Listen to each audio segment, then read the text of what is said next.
Premières années de vie active, on fait une typologie des trajectoires pour donner un petit peu quelques images et surtout pour éviter que les gens pensent qu'une trajectoire de jeunes après l'école, c'est ou l'emploi tout de suite, ce qui arrive quand même dans pas mal de cas, hein, et on a, j'allais dire, une majorité de jeunes qui encore transitent assez rapidement de l'école vers l'emploi et qui restent sur l'emploi. Et bon, l'autre type auquel les gens pensent, c'est souvent les trajectoires de chômage dur avec des jeunes qui ne trouveraient plus aucun emploi après leur formation initiale. Alors, ce type de trajectoire existe, il est assez rare, c'est-à-dire que la part des jeunes qui restent sans aucun emploi pendant 3 ans est très faible, c'est de l'ordre c'est inférieur à 5%. Hein.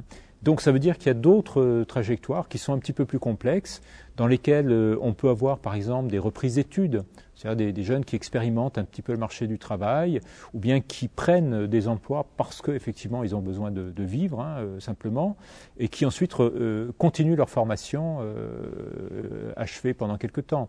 Et puis on a eu, notamment pour la génération 2001, des jeunes qui ont eu un premier accrochage avec l'emploi, c'est-à-dire qu'ils sont restés plus de 6 mois en emploi, mais ensuite ils ont décroché de l'emploi.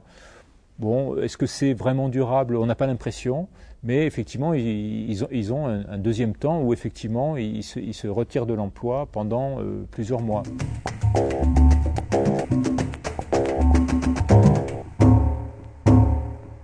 On a ces deux critères qui sont le diplôme et le genre, qui effectivement jouent beaucoup sur l'allure des trajectoires en début de vie active. Quand des jeunes ont un certain niveau de formation, par exemple ont un niveau bac plus 1, bac plus 2, mais qui n'ont pas décroché le diplôme, cela va les rendre relativement vulnérables sur le marché du travail, et on observe un taux de chômage à 3 ans qui est de l'ordre de 18% pour des jeunes de ce niveau de formation-là.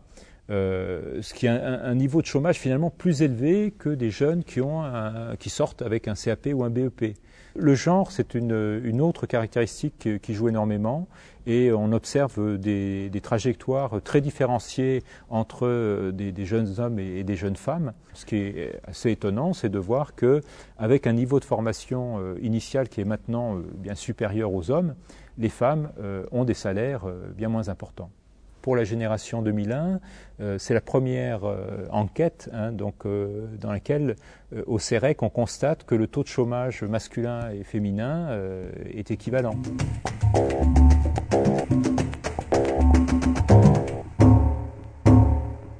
Il y a un élément quand même qu'il faut prendre en compte si on regarde les choses à un petit peu plus long terme, dont on a parlé largement ce matin, c'est ce qu'on appelle le retournement démographique, c'est-à-dire le départ en masse, on va dire, de salariés vers la retraite, qui ouvre des perspectives d'embauche dans plusieurs secteurs, hein, et dans plusieurs métiers.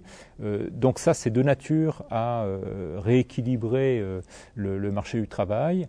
Bon, je ne suis pas sûr qu'on passe d'un schéma où on voit plutôt les jeunes courir après les employeurs et les emplois à une réalité qui serait inverse, c'est-à-dire où les employeurs vont courir après les jeunes.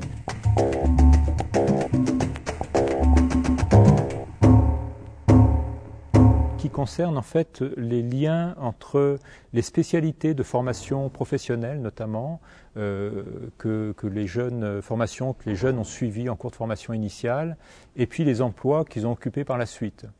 Parce que ce qui est frappant quand même, c'est toujours cette déconnexion au moins apparente, hein, entre cette spécialité professionnelle sur laquelle ils ont investi et puis effectivement le panorama des emplois sur lesquels ils vont travailler. Par exemple, des bacheliers professionnels aux 2/3 vont travailler dans des emplois qui sont en dehors des cibles professionnelles auxquelles les prépare leur diplôme. C'est un élément important à prendre en compte parce que il veut dire plusieurs choses. Il veut dire que tout n'est pas joué dans la spécialisation professionnelle donc initiale, et que donc il y a une place qui peut être assez importante de la formation tout au long de la vie, comme accompagnant des réorientations.